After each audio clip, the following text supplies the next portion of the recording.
using the salvage law, they can exercise the squatter's right, and then they can start dividing the land up in what they call the Northwest Territory.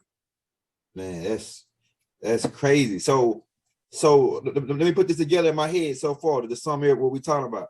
All right, so we built these castles. We were living in these castles, royalty.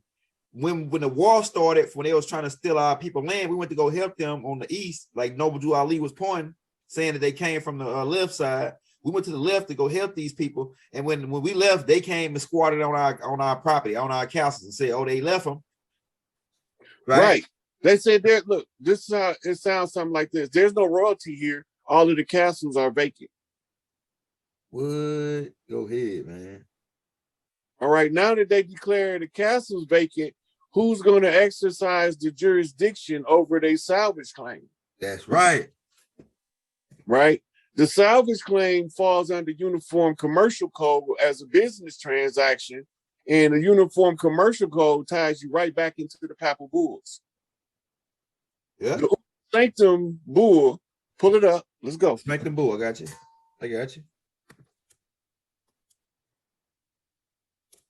The Sanctum. It's unum, UN, okay, unum. Okay, UN. UM. New word, SA. I got you.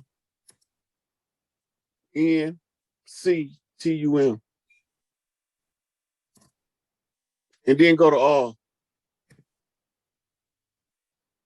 Read what it say. It says the Unctum Sanctum is a papyrus bull that was issued by Pope Boniface the 8th on 18 November 1302. It laid down dogmatics proposition on the unity of the Catholic Church, the necessities belonging to it for, hold on, I gotta blow finish what it said right here. Where is it? For internal salvation, the position of the Pope as supreme head of the church, and the duties tending arising to submit to the Pope, to belong to the church, and thus to attain salvation. The Pope emphasized higher position of the spiritual in comparison with the secular order. The historian Brian Tierney calls it probably the most famous document on church and state in medieval Europe. The original document is lost, but versions of the text can be found in the register of Boniface VIII in the Vatican archives. The bull was definitive statement of the late medieval theory of hierarchy, which is erocracy, which is heredity rights, which argue for the temporal as well as spiritual supremacy of the Pope. Now, you see where it say temporal, right? Yeah. And then it say as well as spiritual supremacy. The word temporal, click on it. Okay. Because they got it highlighted for a reason. The temporal power of the Holy See designates the political and secular influence of the Holy See, the leading of a state by the Pope and Catholic Church as distinguished from its spiritual or pastoral activity. So this is the claiming to you separate from the religion, right? So yeah, that's called a 3-tier crown. Yeah, you broke that down. It's the same Pope. It's the same crown that the Ethiopian Christian Coptic niggas be wearing. And that's where they got it from. Yeah, they stole it from them. So when they was telling us that they burned down the libraries of Alexander, right? Who was supposed to do that? Right, go ahead. Ask Google, who burned down Alexandria? So this is the war between Rome rising to power, trying to put down the Greco-Egyptian collaboration to fight them back. Look, gay-ass Julius Caesar. You know his first name is Gaius, right? Yeah, Gaius. Yeah, I always call him gay-ass because that's how I sound. All right, now, it's a pursuit of the property. No, in pursuit of Pompeii into Egypt in 48 BCE, Caesar, I can't read, it's too little. The Caesar was cut off by the large fleet of Egyptian boats in the harbor of Alexandria. He ordered the boats to be burned. The fleet was destroyed, but the flames spread through the city and the library. It just so happened to spread to the library. Yeah, right. Okay, now doing shit like this. If you pull up the book Unto Thee I Grant.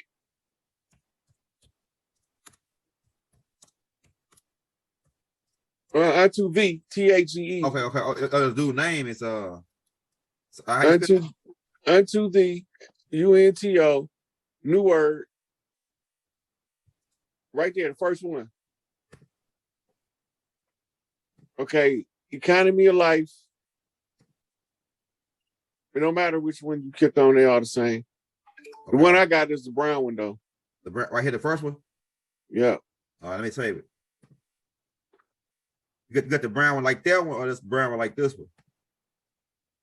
It's actually, the actual book is in the second row. Golden Trade of the Moors. Let me say that. We'll come back to that. Might have something to do with the shit you talking about. Okay, in this book right here, it's a picture of a monk standing in front of a whole bunch of ancient scrolls in Tibet. And the guy that they get a credit for translating this, Ramathario, he went to get it from the Tibetan monks.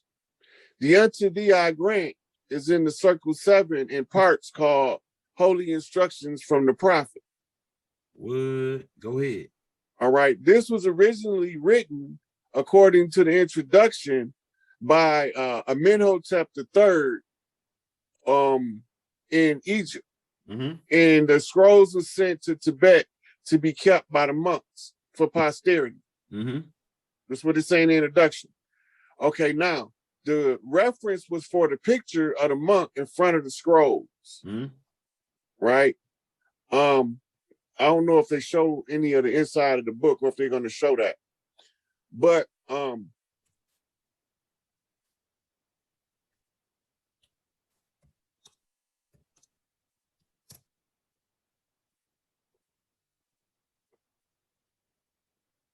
they probably don't. Look at, put photos between Grant and inside.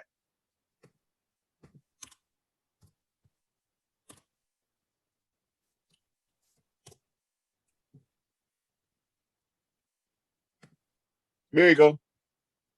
See the old man right there at the bottom with the scroll in his hand? Yeah, right there. That's it right there. They save him. They blow him up for you.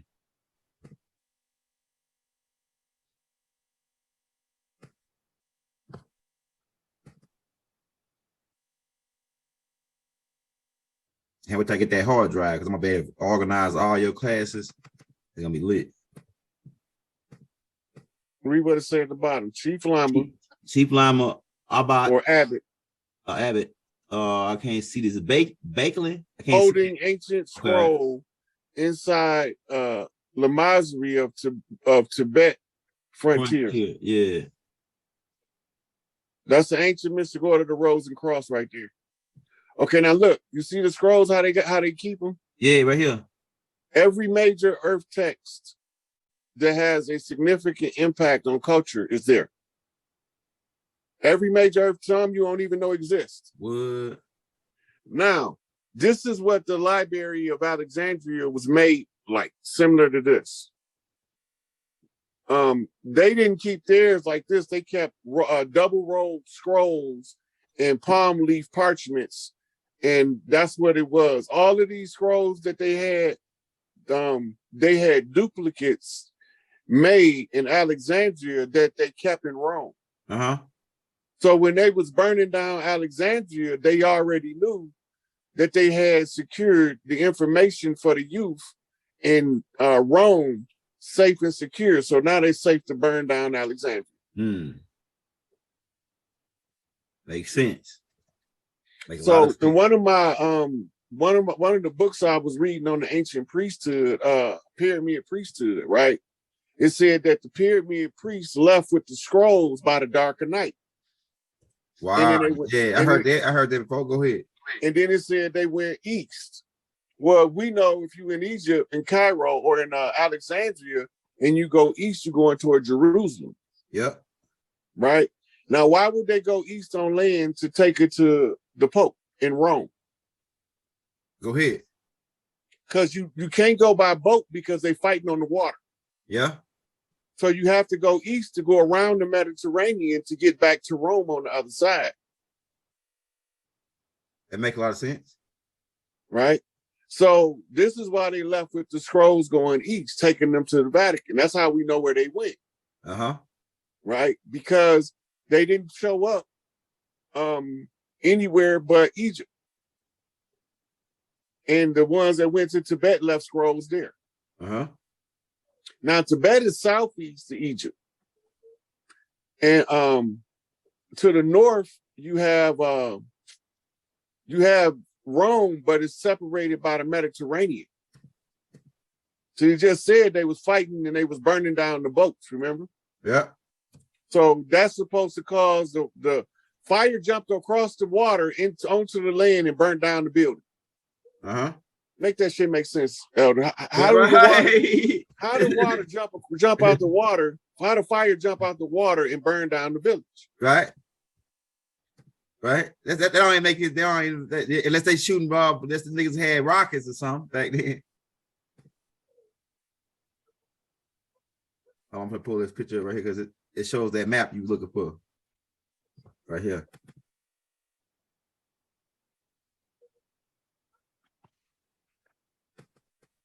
Damn. There you go. You see where it say Alexandria at? Yeah. Now that's the only way you can get there going east is you got to go around the landlocked. Yeah, right here. Matter of fact, they had to go around the Black Sea really too. Go this way, like this. Mm-hmm. Now remember, when Hannibal went through France into Italy, coming from Macedonia in that area. Mm-hmm. Right? And it was a nigga in the Senate that sold out Hannibal. Yeah, go ahead. Right? Hannibal needed more supplies. He had Rome defeated. And when he sent for more supplies, the senator was like, fuck him, let him find his way home. Damn, it looked like a boot too right there. Yeah, that's Italy.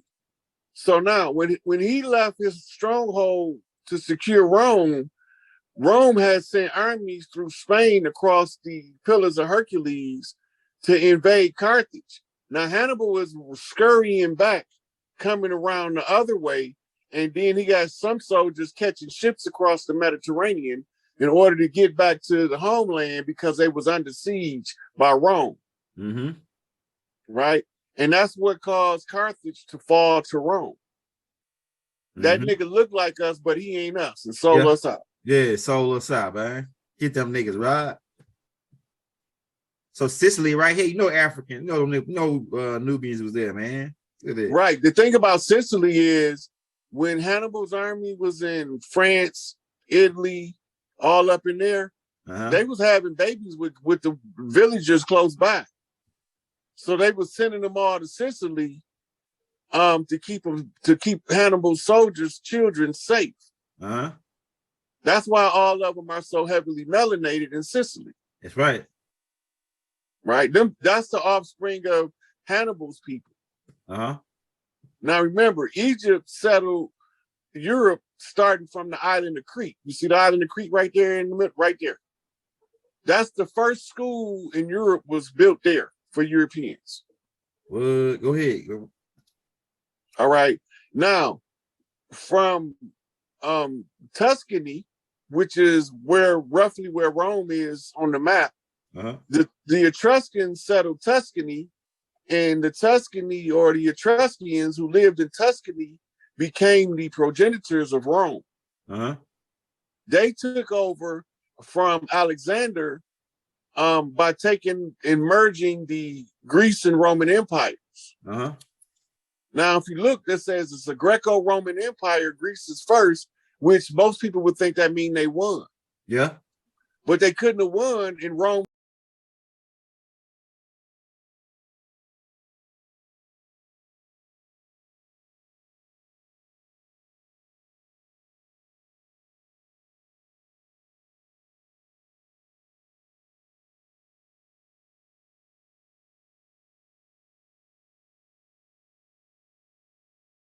So if he was born in 7 AD, he lived 33 years, right? That's 40 AD. Not until 325 did something form called the Nicene Council. Now, the Nicene Council was formed in Rome, right? So, who the fuck is Rome? Who is the Roman soldiers? Keep this in mind when you ponder this story. Who the fuck is Rome? In the BC period, they had a conqueror in Greece by the name of Alexander. Now, the history books say that Alexander was chosen by God, right? And it was from Alexander's conquest of the Indus Valley did they establish a methodology for ruling, and the doctrine is called the Republic, right? So when you go study the Republic, in the history of the Republic, it was pontificated upon in the what they used to call it when they used to have a word. Before it was called debate, it was called rhetoric. So in the rhetoric, the rhetoric that was being tossed around on the Senate floors of Rome was called a republic. Now, they call this government over here a democratic republic. Republic means ruled by law. Democracy supposed to mean ruled by the people. A democratic republic is the people establish a law that governs the entirety of the land, right?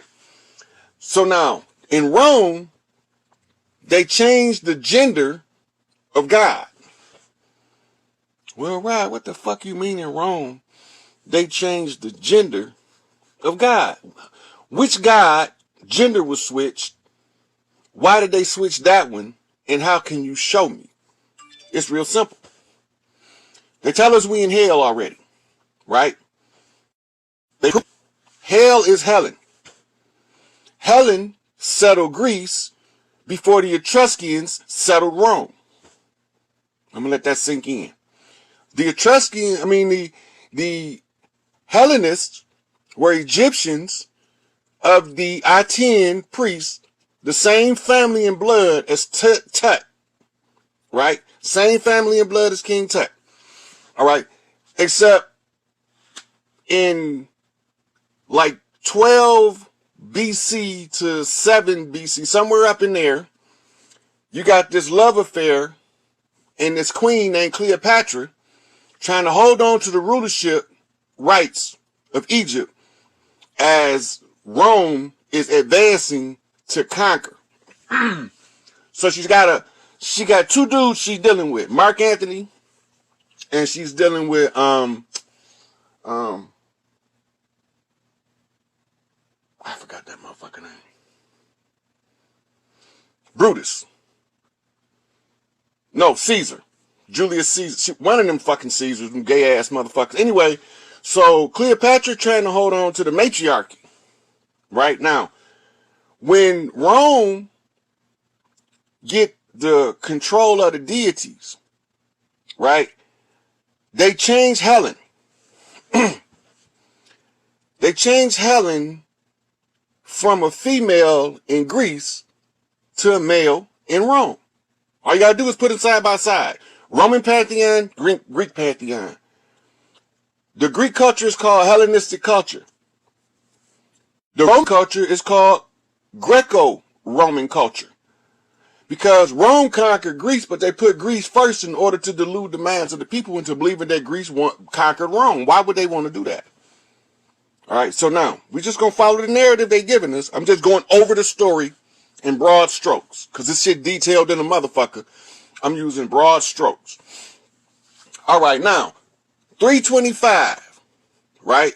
Subtract 40 from 325, you get 285 years since the so-called crucifixion took place.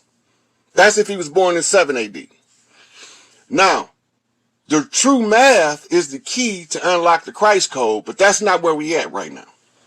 So in 325, they assembled the Nicene Council. They got all of the leaders in one room, right?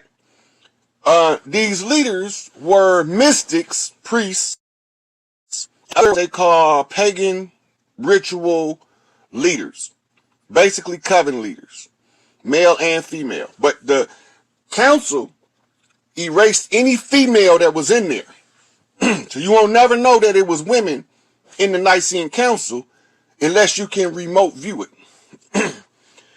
Now, in the Nicene Council, they established something that they call the Nicene Creed.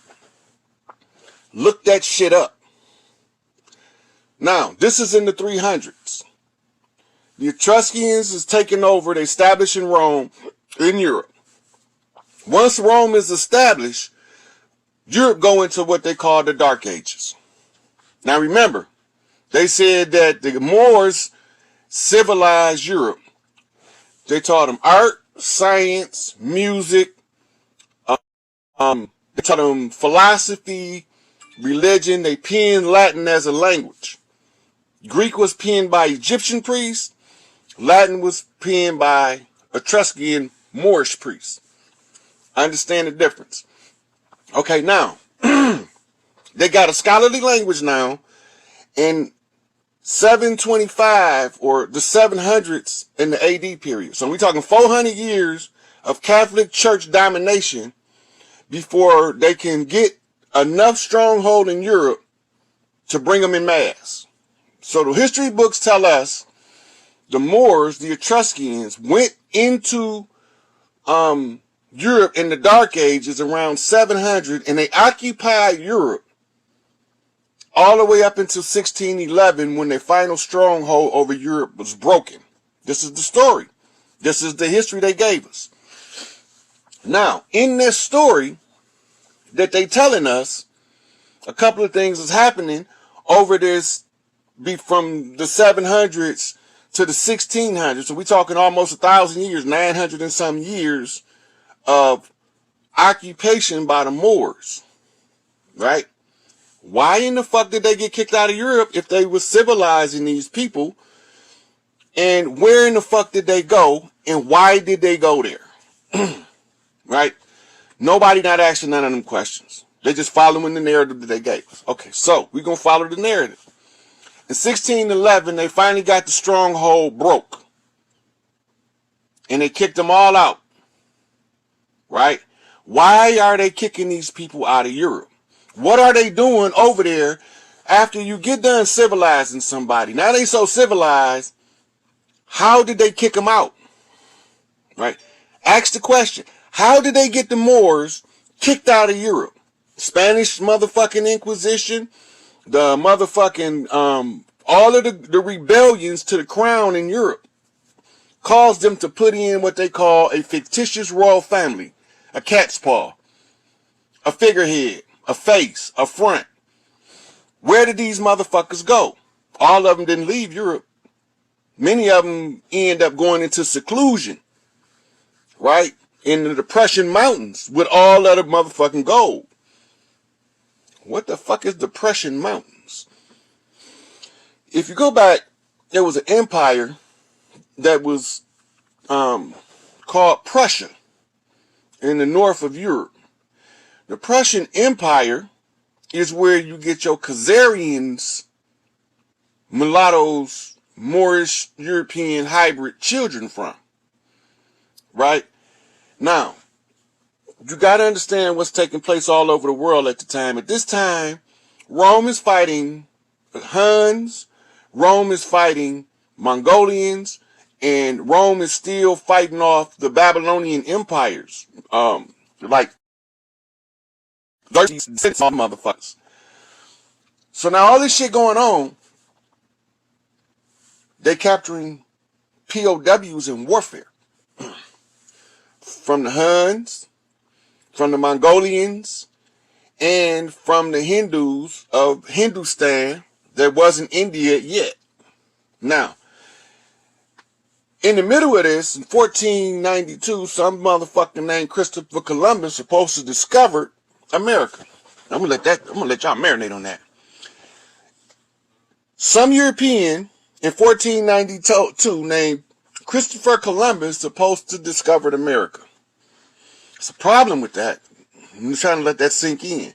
In 1492, the Spanish crown sent somebody named Christopher Columbus to find an alternate trade route to Hindustan that wasn't called India yet.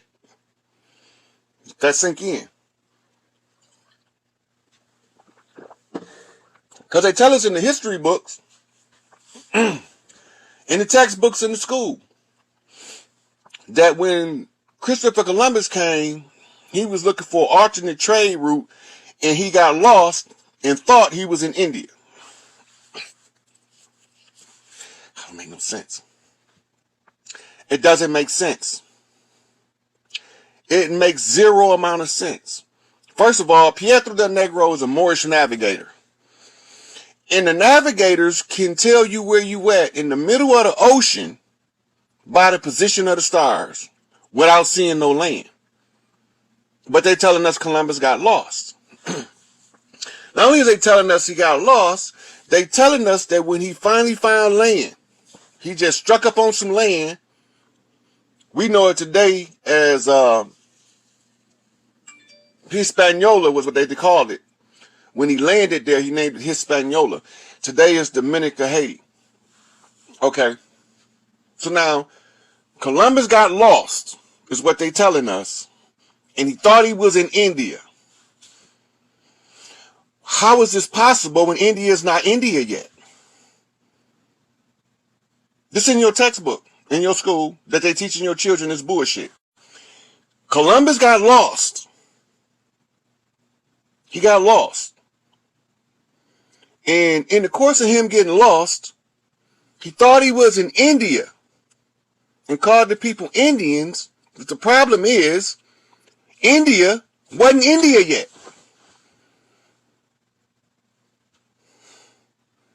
Can anybody see what I'm saying here?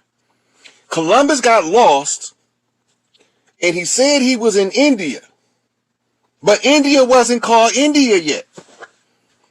What the fuck is these people talking about? This the story they gave us now. This the narrative. Now, he said when he got here, he met some copper-colored people. Now, that's sinking in his diaries, because you can go, they will print that shit out. They got the book. They got all of his log from when he, well, most of it is in there, but some of the shit they wanted to keep secret, they left it out. He thought he was in India, but India wasn't named India yet. But we were known as Indinka. We was known as Inca. But we weren't known as no India. They called us Indico, which became known as Indigo, as we refer to the children now as Indigo children. But it wasn't no fucking India. Where this nigga think he going? Are y'all not catching that part? Okay, let's go on with the narrative. So once he got over here, he went back to Europe and he told Ferdinand and Isabella he discovered a new world.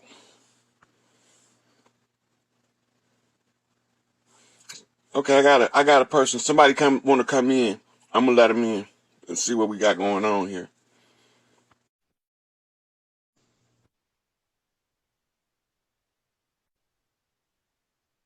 Let it freeze off. Go get a 2-piece sauce in that cocoa bean looking shit. You ain't all the way clear yet. Wait.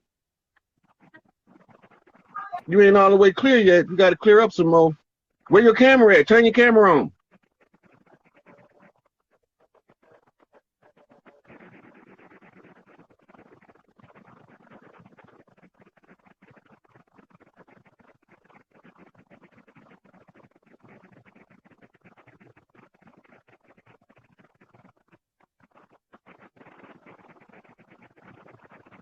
See, this the bullshit they be on social media.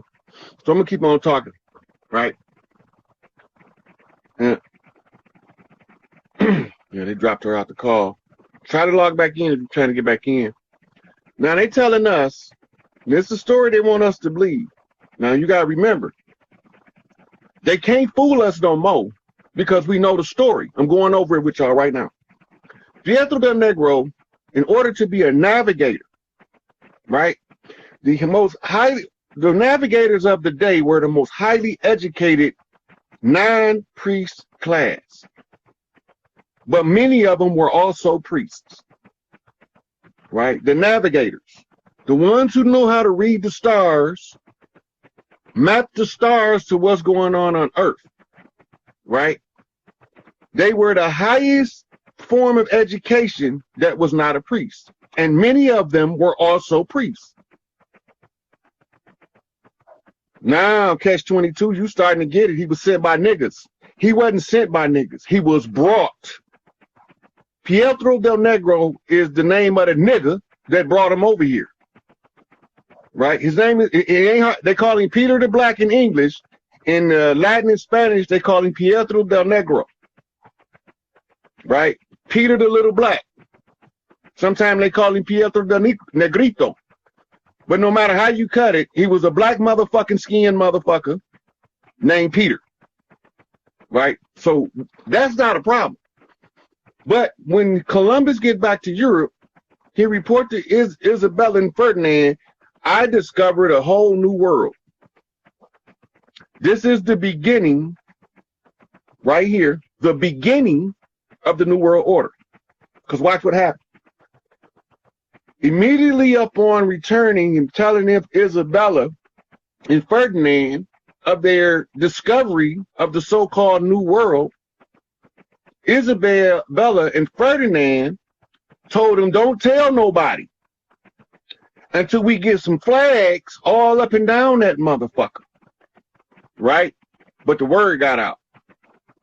When the word got out, something happened. Right? Something happened when the word got out.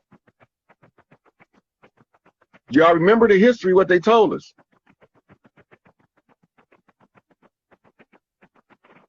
Oh, don't worry about it. We got this shit covered.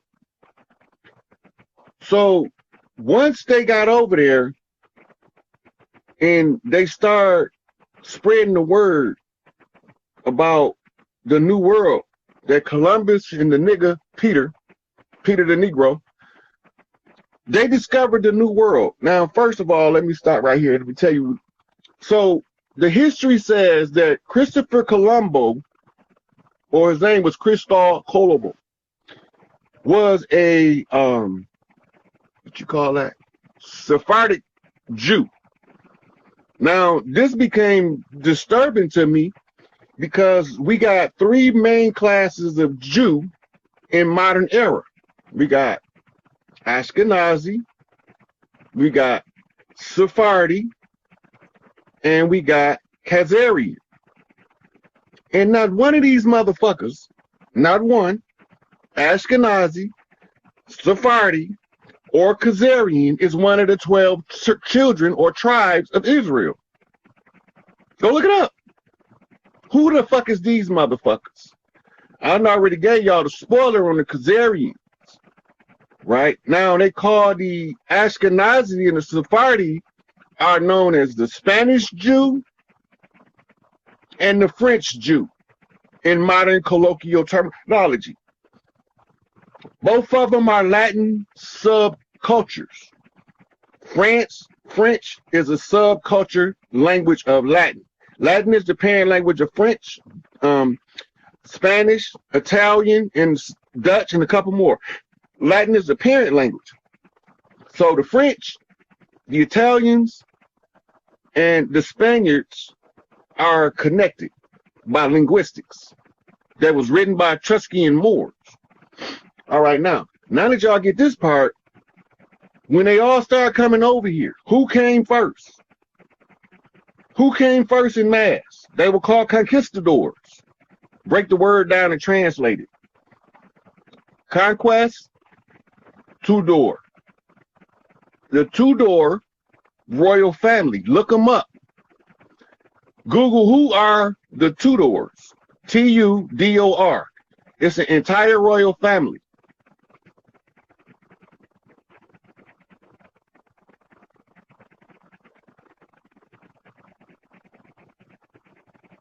I see you. I see you, Simone. So they are these royal families, Tudors, right?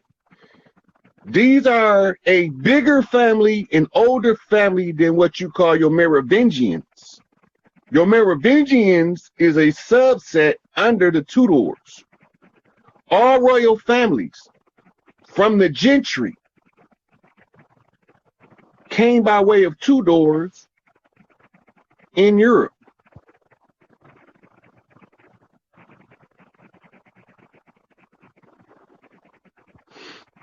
So,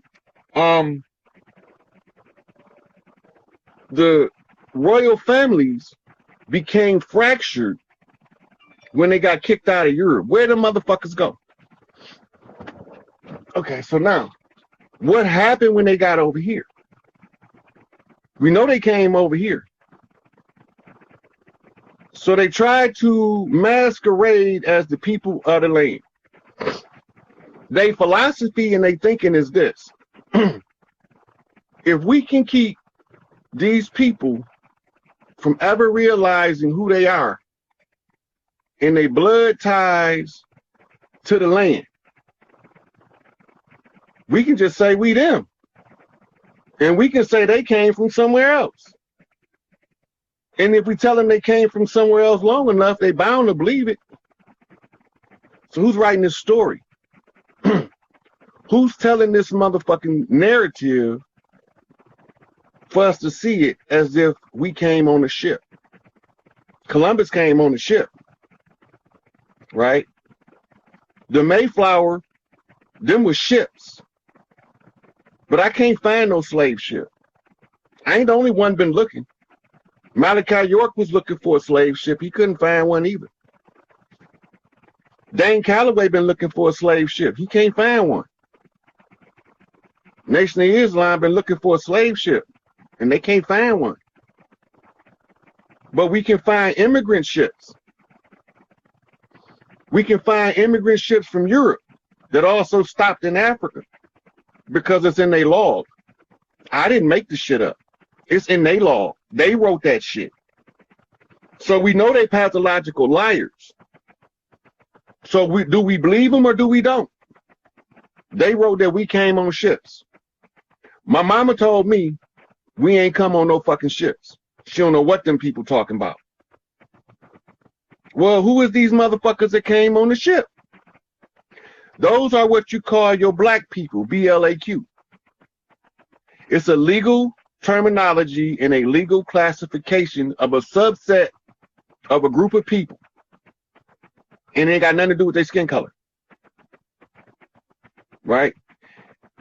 They the same motherfuckers kicked these motherfuckers out of Europe. So if they kicked them out of Europe, why are they coming over here to the great melting pot?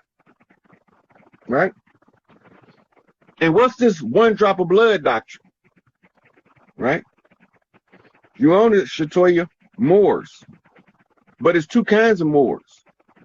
Because the legalese was used to confuse the issue at hand. What the fuck you talking about, Rod? The legalese was used to confuse the issue. Okay.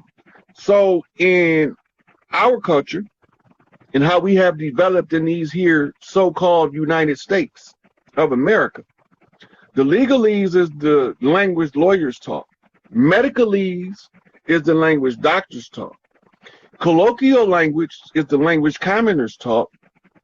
And then you have what you call political jargon, which is the gentry. These four classifications of royal hierarchy. When you know the medicalese, the legalese, the gentralese, and the colloquial language, they can't trick you no more. Trickery out the door. Right? So now we got these motherfuckers telling us we ain't from here.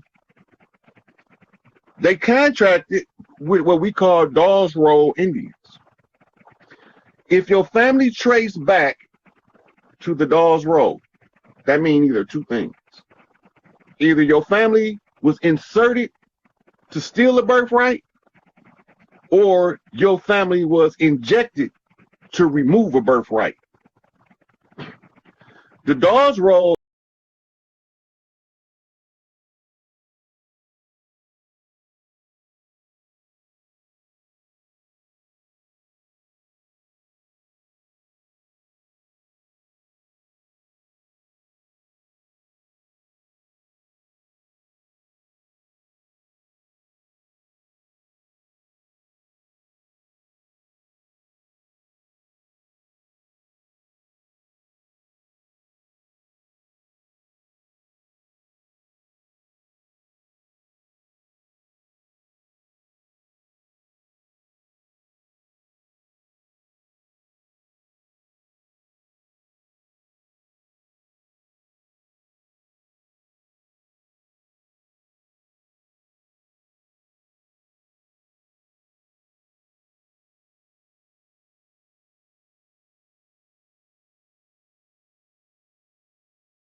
my energy.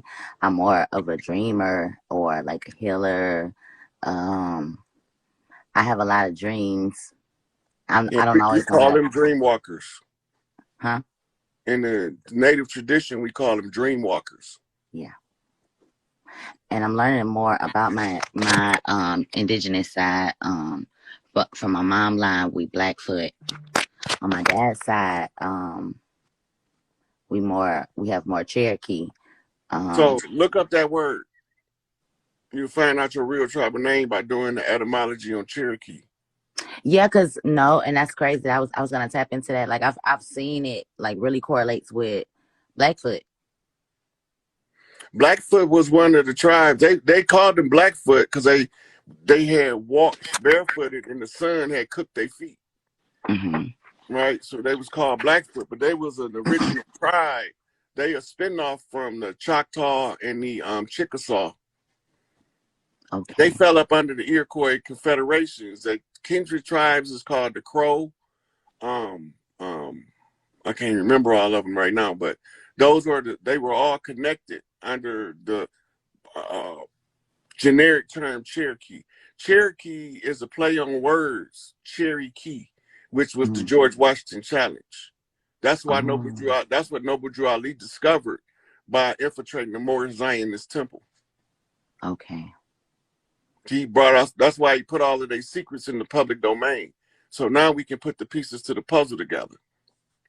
Okay. Okay.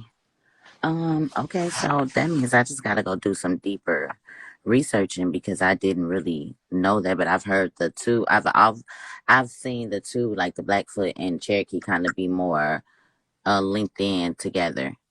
Yeah, those are they were from the Mississippi Delta, going down from Jackson to Macomb in the middle part of Mississippi. And it's right up in there is where all of the tribes, the Mississippian tribes, diverged over into. We stopped off there from the west. We stopped off because that's where we got our marching orders for the Gullah Wars from Big Mama. Big Mama was in New Orleans at the time. Okay. Right. So all of the Big Mamas got together and was like, stop the bloodshed. The only way to stop the bloodshed was to challenge them to a conjure war. And we knew they couldn't win. But we didn't have the high chiefs on the land to end it sooner. And the ones who seen it, the lesser chiefs, weren't in the position to do anything about it without getting murdered. Okay. Okay, that's some note to self to definitely go to keep that in mind when I'm doing, because I definitely want to. I've been doing a little more deeper research into just my native side now, or my indigenous side on both. I didn't even know. I actually just found out on my dad's side that we do have a form of, we have native blood in us, but I've always known from my mom's side. Look, we is the native blood. Yeah. The Mississippian tribes is the parent tribe. Mm-hmm. Everybody, when they talk about tying into the vine, they all talking about being married to one of the old Mississippians. So when all of the tribes come from foreign places, they bring, the women make the arrangements of who, okay, well, you rank this high on your clan, so then I mean you got to marry into the clan over there. That's why it's the great melding pot. Right. We darker on the East Coast than we are on the West Coast because we traded wives with Africans. We didn't just start mixing with them people, but that's why it was decided to say we was from Africa, because we had been trading with them for thousands of years, which included wives. Okay. Right. Yeah, so royal families, that's old news. If you don't know the way that the royal families operate, you'll never figure out why we look the way we look at different parts of the land. You won't never figure out why every goddamn culture from Nova Scotia in the north to the bottom of Venezuela to the Samoan and Tongan Islands to Hawaii all got a community in Florida. That's just why they came to fight the Gullah Wars. All of the islands, since you got a little Jamaica, a little